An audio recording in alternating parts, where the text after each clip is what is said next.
So, orality. The way I like to put it simply, it's a process. It's communicated, it's developed in by simply by language, by mouth. It does not include writing, and there is a major difference between verbal communication and words on a page. So I'd like to kind of draw on the example between Father Jude and Father Damien, at which point Father Jude finds out Father Damien's secret. And I think this is a good example of orality because it shows the difference between writing on a page and talking in person, and the reactions that result. So for the example, quote, "I found the papers," said Jude, "while doing research on our subject. Of course, I looked up the birth certificate of Lulu. As I looked up everything about her in church files, he didn't bother to hide it very well." Hide? "The birth certificate, of course, Father Damien. I know about it. You are, or would be, but of course you won't." "What?" "My father-in-law. If only I could have her." "My dear son." "Yes, I saw your name on Lulu's birth certificate. You are Lulu's father." "I know now. Should have grasped before from your words how deeply you loved her mother." Fleur. "I understand. To my great sorrow, no.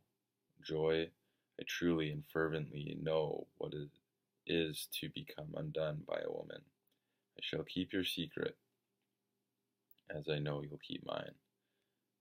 And then, to Agnes's astonishment, the stolid and nevertheless man on the other side of the stream began to weep into his hands. End quote. So, why I picked this quote was because it brings in the documentation of Father Damien, and it kind of reveals the reaction that people may get if you're feigning as a male priest. And you can see that even though Father Damien has lived as a male priest all these years, Father Jude really has no real concern with the truth of Father Damien. So I think that it kind of touches on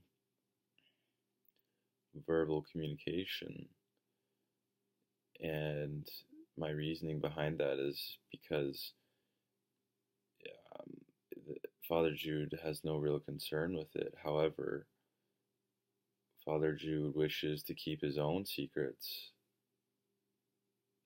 secrets. And this is a really important notion because it suggests that although Father Damien and Sister Leopolda are indeed placed in similar categories of destruction,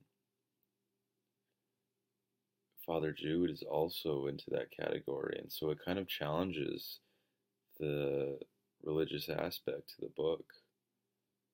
These these high profile priests and sisters are kind of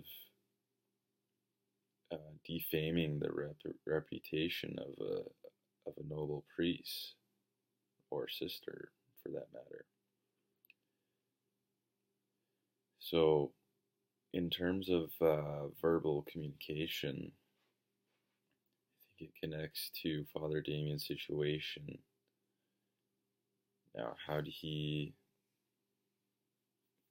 written this out? Had he written a letter to Father Jude himself? The reactions and all the ties with Father Damien's feigning of a male priest can be drastically different in the event of writing a letter to Father Jude.